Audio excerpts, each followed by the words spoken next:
Hi everyone, let's continue macroeconomics and national income measurement methods. In my previous video, I had already covered value-added method of national income calculation. So now next method is income method. How we can calculate, we can measure national income with the help of income method. So under this method, national income is obtained by summing up the income of all the individuals of a country. So in this method, we are adding all individuals' income in a country, then we can receive national income. But how we can collect? There is a proper method. The national income is calculated by adding up the rent of land, wages and salaries of employees, interest on capital, and profits of entrepreneurs and income of self-employed people. So there are specified heads under which we are collecting all income, then we have to sum up.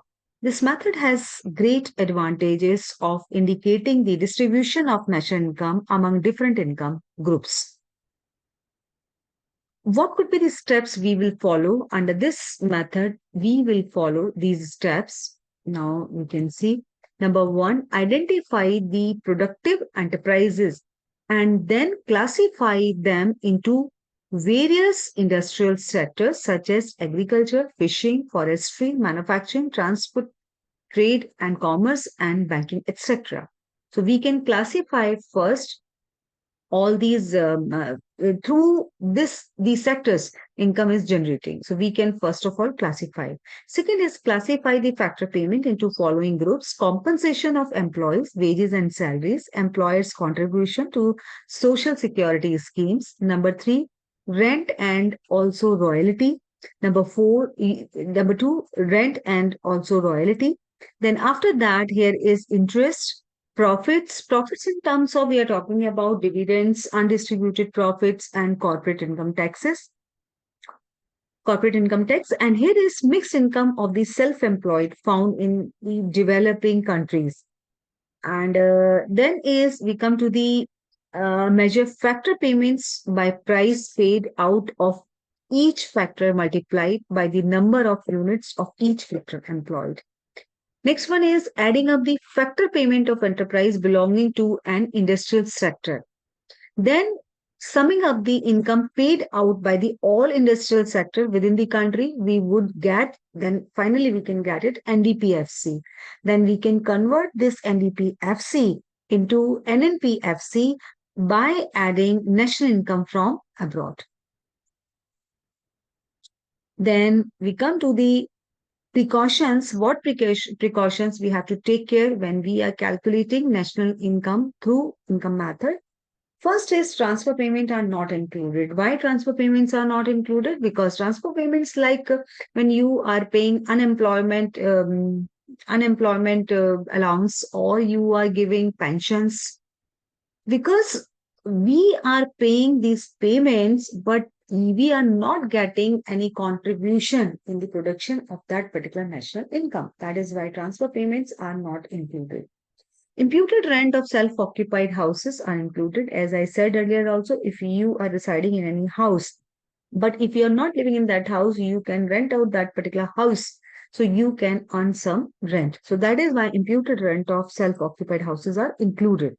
Illegal money like smuggling money, etc., will not be included. Windfall gains like lotteries, prizes, etc., are not included. Death duties, gift tax, wealth tax, tax on lotteries, etc., are paid from the past savings of wealth, so they shall not be included.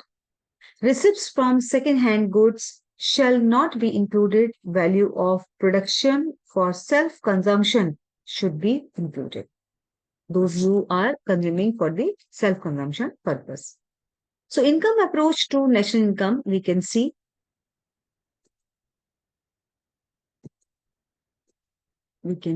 just a moment.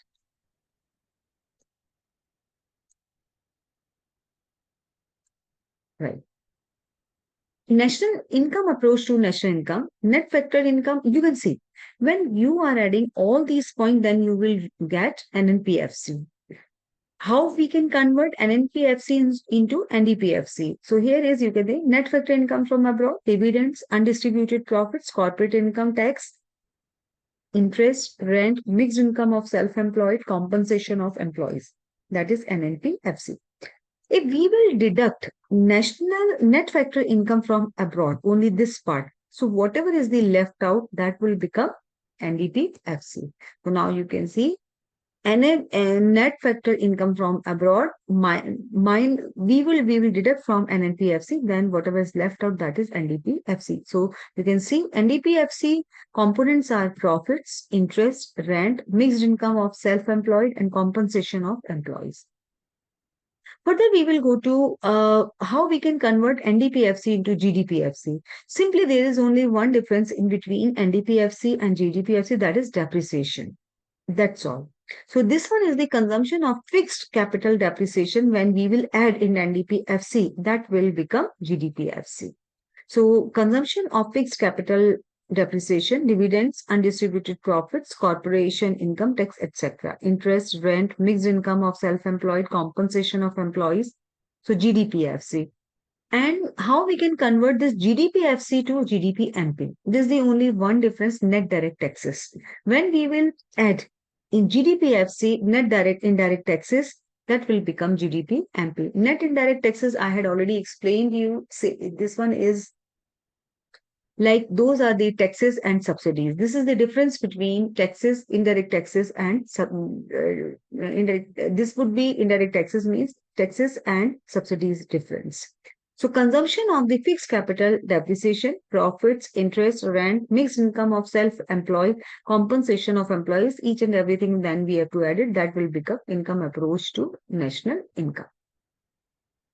So I hope this video would be helpful to you. This income, this how we can calculate national income with the help of income method. I hope that would be helpful. Thank you. Stay tuned and keep watching. Thanks a lot.